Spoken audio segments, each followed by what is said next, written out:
اور ہم اس کا ذکر اور اس کے حبیب کا ذکر کرنے کے لیے بیٹھے ہیں۔ اللہ کریم ہم سب کی حاضری کو لگائے اور خیر کے بول عطا فرمائے۔ ہم خیبر کے میدان میں کل اتر رہے تھے، الحمدللہ رب العالمین، نبی کریم صلی اللہ علیہ وسلم کی معیت میں، ان کی کملی کی چھاؤں میں۔ تو اللہ کریم آج ہمارے سفر کو انشاءاللہ خیبر میں مکمل کروائیں گے۔ تو خیبر کے میدان میں جب نبی کریم صلی اللہ علیہ وسلم اچانک پہنچے، خیبر والوں کو، یہود کو کانو کان خبر نہیں ہوئی، اور نبی کریم صلی اللہ علیہ وسلم کا یہ طریقہ کار تھا کہ جب رات کے وقت کسی قوم کے پاس پہنچتے تو صبح ہوئے بغیر ان کے قریب نہیں جاتے تھے یہ۔ چنانچہ اس رات جب صبح ہوئی تو یعنی ابھی بہت صبح ڈان کا ٹائم تھا نا، تھوڑا تھوڑا اندھیرا اور روشنی، تو آپ نے جب فجر کی نماز ادا فرمائی تو اس کے بعد مسلمان سوار ہو کر خیبر کی طرف بڑھے۔ اہل خیبر کو تو پتہ ہی نہیں تھا، وہ اپنے پھاوڑے اور اپنی کسیاں وغیرہ لے کر کھیتی باڑی کے روٹین کی کام پہ نکل رہے تھے۔ اچانک لشکر کو دیکھا تو چیختے ہوئے شہر کی طرف بھاگے کہ خدا کی قسم، محمد صلی اللہ علیہ وسلم لشکر سمیت آگے ہیں۔ نبی کریم صلی اللہ علیہ وسلم نے یہ منظر دیکھ کر فرمایا، اللہ اکبر، خیبر تباہ ہوا، اللہ اکبر، خیبر تباہ ہوا۔ جب ہم کسی قوم کے میدان میں اتر پڑتے ہیں تو ان ڈرائے ہوئے لوگوں کی صبح بری ہو جاتی ہے۔ نبی کریم صلی اللہ علیہ وسلم نے لشکر کے پڑاؤ کے لیے ایک جگہ کا انتخاب کیا، تو اس پر صحابی جو ہے نا حضرت حباب بن منظر، انہوں نے آ کے عرض کیا کہ اللہ کے رسول صلی اللہ علیہ وسلم، کیا یہ اللہ کا حکم ہے، وہی ہے، یا آپ اپنی رائے سے یہاں پہ لشکر کو پڑاؤ ڈال رہے ہیں؟ تو آپ نے فرمایا نہیں، اللہ کا حکم نہیں ہے، آپ مشورہ دو۔ تو انہوں نے کہا کہ یہ جگہ ہمارے لیے سیف نہیں ہے، یعنی یہ کھجورے ہیں پاس، یہاں قریب بستی ہے، یہاں پہ شب خون مار سکتے ہیں، تو لہٰذا ہمیں ایسی جگہ چننی چاہیے جو ان مفاسد سے خالی ہو، اور لہٰذا اب دوسری جگہ جو بہتر ہے۔ تو آپ نے فرمایا جو تمہاری رائے ہے وہ درست لگتی ہے، آپ دوسری جگہ منتقل ہوگے۔ یعنی قدم قدم پہ مشورے کی اہمیت، کہ ہمیں اپنے ساتھیوں سے، اپنے بچوں سے، اپنے یہ نہیں کہ آپ جو کوئی مسئلہ ہے تو پورا مائک لے کے اعلان کر دیں، ادھر کال کی ادھر کال کی، ہائے یہ ہو گیا کیا کروں، میری بہو ایسے کر رہی ہے۔ یہ مشورہ نہیں ہوتا۔ مشورہ یہ ہوتا ہے کہ اپنے بہت ہی جو حکمت والے ساتھی ہیں، یا اپنے ہی بچوں کو جن سے شکایت ہے انہیں بٹھا کے انہیں کہو کہ بیٹا جی یہ چیز جو ہے یہ ایسے نہیں ہے، ایسے کر لیں، ایسے ایسے بہتر رہے گی، یا آئی لائک آن دس وے۔ تو یہ جو کمیونیکیشن ہے نا، اس سے غلط فہمیاں اور بدظنیاں اور بدگمانیاں نہیں پھیلتی نا، کہ آپ خسر پسر کرتے رہیں کونوں میں لا کے، اور اسی سے گڑبڑ ہوتی ہے۔ مشورہ لیں۔ تو آپ صلی اللہ علیہ وسلم دوسری جگہ منتقل ہو گئے اپنے لشکر کے ساتھ۔ جب آپ خیبر کے اتنے قریب پہنچے کہ شہر دکھائی دینے لگا تو آپ نے فرمایا ٹھہر جاؤ۔ لشکر ٹھہر گیا تو آپ نے دعا فرمائی۔ اس لیے جب بھی کسی جگہ پہ داخل ہوا کریں تو دعا کا اہتمام کیا کریں، کسی بھی بستی میں، کسی بھی شہر میں، اپنے دوستوں کی طرف لیکچر میں جانے کے لیے کہیں بھی، تو تھوڑی دیر رک کے آپ دعا مانگا کریں۔ یہ سنت ہے نبی کریم صلی اللہ علیہ وسلم کی۔ یا میں نے آپ کو یہی کہا ہوا ہے کہ آپ اتنا ہی کہہ دیا کریں کہ آئبونا تائبونا عابدونا لربینا حامدون، ربی انزلنی منزلا مبارکا وانت خیر المرسلین، ربنا تقبل منا۔ ایسے چھوٹی چھوٹی دعائیں، اللہ میرا یہاں اترنا مبارک ثابت کر تاکہ برکت والا ہو۔ تو آپ صلی اللہ علیہ وسلم نے دعا فرمائی جو حدیث میں موجود ہے، اللہم رب السماوات السبع ما زلنا، آپ کو آتی ہے، اے اللہ ساتوں آسمان اور جن پر یہ آسمان سایہ فگن ہے اس کے پروردگار، ساتوں زمین اور جن کو وہ اٹھائے ہوئے ہے ان کے پروردگار، اور شیاطین اور جن کو انہوں نے گمراہ کیا اور ان کے پروردگار، ہم تجھ سے اس بستی کی بھلائی، اس کے باشندوں کی بھلائی کا سوال کرتے ہیں، اور اس بستی کے شر سے اور اس کے باشندوں کے شر سے، اور اس میں جو کچھ ہے اس کے شر سے تیری پناہ چاہتے ہیں۔ یعنی یہ ایک قسم کا تعوذ ہے، انسانوں سے بھی، جنوں سے بھی، اور شرور سے پناہ مانگنے کی دعا ہے۔ اس کے بعد آپ نے فرمایا اللہ کے نام سے چلو، یعنی بسم اللہ کر کے انٹر ہو جاؤ۔ جس رات خیبر کے حدود میں نبی کریم صلی اللہ علیہ وسلم داخل ہوئے تو آپ نے فرمایا کہ کل میں جھنڈا ایک ایسے آدمی کو دوں گا جو اللہ اور اس کے رسول سے محبت کرتا ہے اور جس سے اللہ اور اس کے رسول محبت کرتے ہیں۔ صبح ہوئی تو صحابہ کرام ہر ایک کی آس تھی، آرزو تھی کہ جھنڈا انہیں مل جائے، تو نبی کریم صلی اللہ علیہ وسلم نے فرمایا علی بن ابی طالب کہاں ہیں رضی اللہ تعالیٰ عنہ؟ صحابہ کرام نے کہا یا رسول اللہ صلی اللہ علیہ وسلم ان کی تو آنکھ دکھنے آئی ہوئی ہے۔ آپ نے فرمایا انہیں بلاؤ۔ وہ لائے گئے تو ان کی آنکھیں نہیں کھل رہی تھی نا شوب چشم کی وجہ سے، تو آپ صلی اللہ علیہ وسلم نے ان کی آنکھوں پہ اپنا لعاب دہن لگایا، دعا فرمائی اور وہ ٹھیک ہو گئے۔ معجزات کی لسٹ آپ بناتے جائیں ساتھ ساتھ گویا انہیں کوئی تکلیف کبھی تھی نہیں. پھر انہیں جھنڈا عطا فرمایا.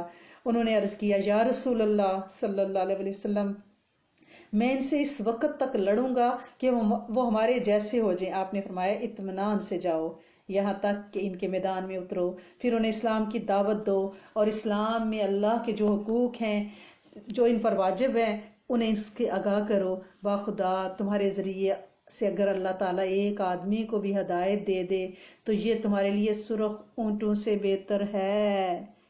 یعنی اگر آپ کی ہماری ذات کسی ایک کی ہدایت کا ذریعہ بن جاتی ہے تو اس حدیث میں دیکھ لیں تو سرخ اونٹوں سے بہتر ہے. تو خیبر کی جو آبادی تھی اس کے 5 مشہور قلعے ہیں. ہمارے کی ڈیٹیل میں نہیں جائیں گے ورنہ تو اگلے 10 دن اسی میں لگ جائیں گے. ان کے نام ہے حسن، نائم، صاحب معاذ، حسن قلعہ، زبیر یعنی نزار. ہم مشہور ان کے قلعوں کو دیکھیں گے، باقی تو بات چیت سے ہی تقریباً فتح ہو گئے. اور ان میں سے قلعہ ناہم ہے جو بہت ہی مضبوط تھا اور اس کے اوپر جو اس کا سردار تھا مرحب وہ بھی بہت طاقتور تھا. تو جب وہ ان کے ساتھ حضرت علی کا آمنا سامنا ہوا ہے تو وہ رجز پڑتا ہوا اٹھلاتا ہوا تلوار اٹھائی ہوئی آیا کہ اور یہ کہتا ہوا آیا کہ خیبر کو معلوم ہے میں مرحب ہوں، ہتھیار پوش، بہادر، تجربہ کار، جب جنگ و پہکار شعلہ زن ہو.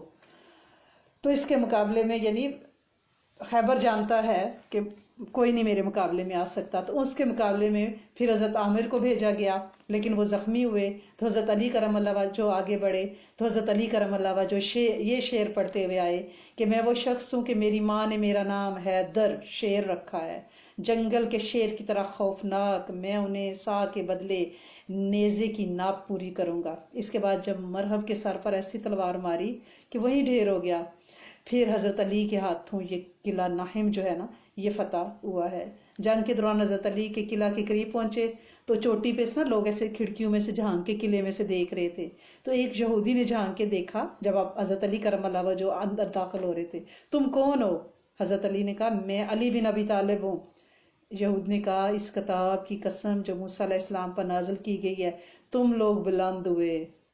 اس کے بعد مرحب کا بھائی یاسر یہ کہتے ہوئے نکلا کہ کون ہے جو میرا مقابلہ کرے، یعنی بھائی تو مارا گیا تھا. اس کے چیلنج پر حضرت زبیر میدان میں اترے. تو ان کی ماں حضرت بی بی صفیہ جو ہے نا وہ نبی کریم صلی اللہ علیہ وسلم کے پاس آئی اور کہا یا رسول اللہ کیا میرا بیٹا قتل کیا جائے گا؟ آپ نے فرمایا نہیں بلکہ تمہارا بیٹا اسے قتل کرے گا. معجزے دیکھتے جائیں. ابھی آپ نے فرمایا کہ نہیں بلکہ یہ اسے قتل کرے گا. چنانچہ حضرت زبیر نے یاسر کو قتل کیا. اس کے بعد حسن نائم کے پاس زوردار جنگ ہوئی جس میں کئی یہودی مارے گئے اور بقیہ قلعہ جو ہے وہ فتح ہوا. اس کے بعد قلعہ نائم کے بعد قلعہ صوب بن محاذ، پھر قلعہ زبیر، پھر قلعہ ابی، قلعہ نزار، یعنی کچھ بات چیت کے ذریعے کچھ یعنی چھوٹے قلعے جو ہیں وہ ہوتا یہ کہ ایک مین جو ہے نا آپ کا نیوکلس اس پہ قبضہ ہو جاتا ہے تو باقی پروٹون نیوٹران سارے خود ہی سرخ ہو جاتے ہیں کیونکہ یہ اس بڑے کے پیچھے لگ کے اس کی شہ پہ کر رہے ہوتے ہیں بغاوتیں. تو بہرحال یہ جو ہے نتاکہ اور شک کا جو علاقہ فتح ہوا نا تو نبی کریم صلی اللہ علیہ وسلم نے سلالم ایک قلعہ ہے اس کا رخ کیا. تو سلالم بنو نزیر کے ایک مشہور یہودی الحقیق ابو الحقیق کا تھا. یہ ابو الحقیق پتہ کون ہے؟ یہ حضرت بی بی صفیہ کا شوہر ہے جو ہماری امہات المومنین ہے. تو اس کا قلعہ تھا سلالم، اس لیے میں اس کو مینشن ضرور کرنا چاہتی تھی. تو لہٰذا جب آپ یہاں پہ پہنچے ہیں تو وہاں کے باشندوں کا آپ نے معاشرہ کیا اور کوشش کی کہ صلح کے لیے بات چیت طے کر لیں. تو پہلے ابن حقیق نے نبی کریم جب مغلوب ہونے لگا نا معاشرے کے بعد تو اس نے کہا ابن ابی حقیق نے کہ میں آپ سے ملنا چاہتا ہوں. آپ صلی اللہ علیہ وسلم نے ہاں کر دی اور جب یہ آپ سے ملا تو آپ کے پاس حاضر ہو کر اس شرط پر اس نے صلح کی کہ قلعے میں جو بھی فوج ہے اس کو ہی آپ جان بخشی کر دیں، ان کے بال بچے انہی کے پاس رہیں، یعنی انہیں لوڈی غلام نہ بنایا جائے بلکہ وہ اپنے بال بچوں کو لے کے خیبر سے نکلنے کی اجازت دے دیں. وہ اپنے مال، باغات، زمینیں، سونے چاندی، گھوڑے، زریں رسول اللہ کے حوالے کر دیں گے. صرف بچے لے کے نکلیں گے یہاں سے اور صرف اتنا کپڑا لے کے جائیں گے جتنا ایک انسان اپنے پشت پہ لاد سکتا ہے. یعنی زیور کچھ نہیں لے کے جائیں گے، کپڑے اتنے لے جائیں گے جتنا ایک آدمی جتنا لگیج اٹھا سکتا ہے نا. نبی کریم صلی اللہ علیہ وسلم نے فرمایا اور اگر تم نے مجھ سے کچھ چھپایا